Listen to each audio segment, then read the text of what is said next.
ಹರೇ ಶ್ರೀಕೃಷ್ಣ.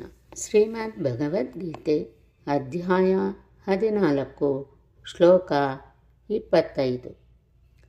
ಮಾನಾಪಮಾನಯೋಸ್ತುಲ್ಯಃ ತುಲ್ಯೋ ಮಿತ್ರಾರಿಪಕ್ಷಯೋಃ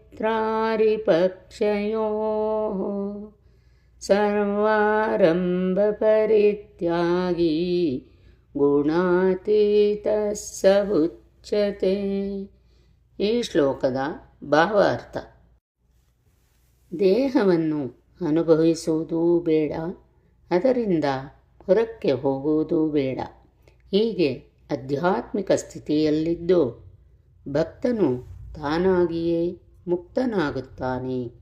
ಐಹಿಕ ಪ್ರಕೃತಿಯ ಗುಣಗಳ ಪ್ರಭಾವದಿಂದ ಸ್ವತಂತ್ರನಾಗಲು ಅವನು ಪ್ರಯತ್ನಿಸಬೇಕಾಗಿಲ್ಲ.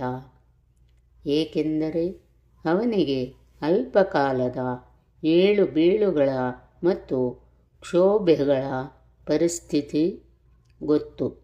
ತನಗಾಗಿ ಏನನ್ನು ಮಾಡಲು ಅವನು ಪ್ರಯತ್ನಿಸುವುದಿಲ್ಲ. ಸಾಮಾಜಿಕ ಮತ್ತು ರಾಜಕೀಯ ವಿಷಯಗಳು ಅವನ ಮೇಲೆ ಪರಿಣಾಮ ಮಾಡುವುದಿಲ್ಲ. ತನಗೂ ಐಹಿಕ ಅಸ್ತಿತ್ವಕ್ಕೂ ಸಂಬಂಧವಿಲ್ಲ ಎಂದು ಅವನಿಗೆ ಗೊತ್ತು.